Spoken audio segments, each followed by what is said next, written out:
Beneath the cobbled streets, behind the historic facades, and far below the noise of red buses and foot traffic, London pulses with a hidden rhythm, one not recorded on any map, yet older than the city itself.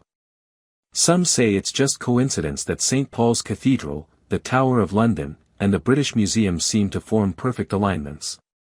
Others believe it's something far more intentional, that London was built on ancient ley lines, invisible currents of earth energy once known to druids, mystics, and secret societies.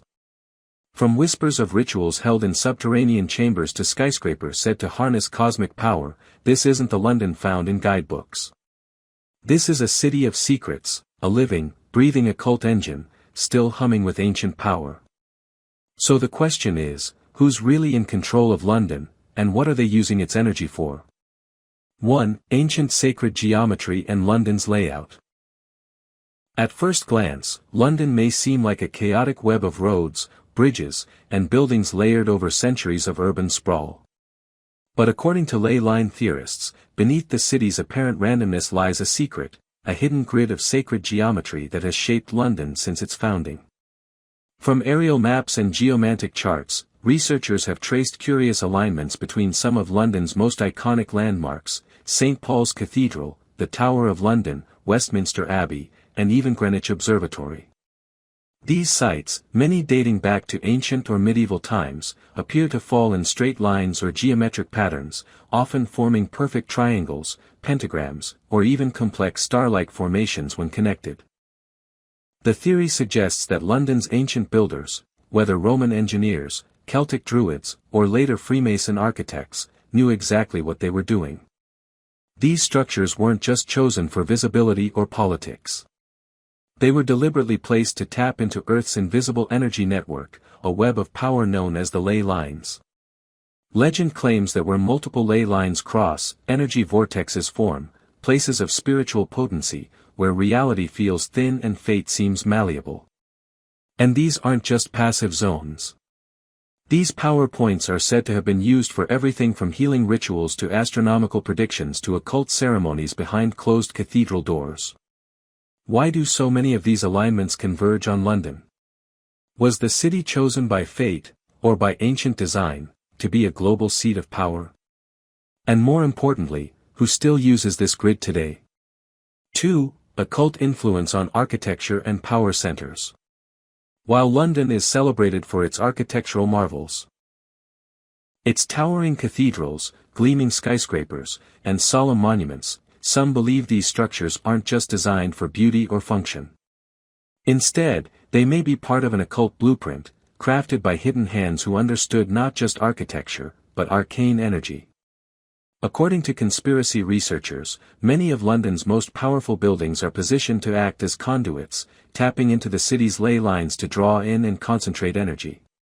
The British Museum, for instance, is believed to sit at a critical ley intersection, housing not just artifacts of ancient power, but perhaps absorbing their lingering spiritual resonance.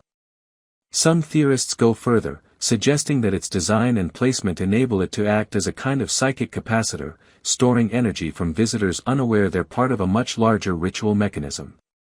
Then there's the Shard, a glass blade of modernism piercing the sky.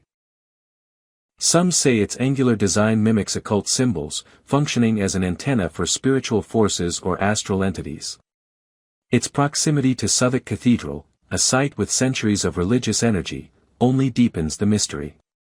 Is it coincidence, or a deliberate alignment meant to siphon or redirect power from the old to the new? The influence of groups like the Hermetic Order of the Golden Dawn, or even more secretive branches of the Freemasons, is often whispered in connection to these sites. These groups, deeply invested in sacred geometry, are believed by some to have shaped parts of London's skyline to reflect esoteric principles, aligning structures with astrological movements, solstices, and planetary energies.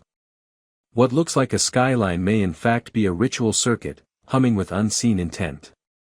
The buildings themselves, like instruments in a grand occult symphony, play their part in a citywide ritual, one that the average Londoner walks through every day without ever noticing. Who are the conductors of this silent symphony? And what, exactly, are they trying to summon? If you like this video, please give us a like and tell your opinion in the comments section. Also, don't forget to subscribe, and now, let's roll back to the video. 3. Rituals and hidden knowledge still in use today. To most, London is a city of politics, finance, and history. But to a select few, it is something more, a living ritual machine, calibrated over centuries and still quietly operating in the shadows. According to ley line theorists and urban occultists, the ancient energies woven into London's foundations haven't gone dormant. They're being actively used, even now. Certain ceremonies, coronations, parades, even unexpected public emergencies, are said to be rituals disguised as civic events, timed with astronomical precision to coincide with solar eclipses, full moons, or seasonal shifts. Take for example the changing of the guard. A charming tourist attraction on the surface, but some claim it's not just ceremony, it's a symbolic warding ritual, reenacted at a ley crossing to maintain control over the city's invisible currents. Or consider how the prime meridian at Greenwich, an arbitrary human creation, aligns with ancient ley paths. Was this just a scientific choice? Or the reclaiming of a druidic axis for modern purposes? Then there are the whispers of hidden chambers beneath London, where elite groups, unseen but immensely powerful, still gather.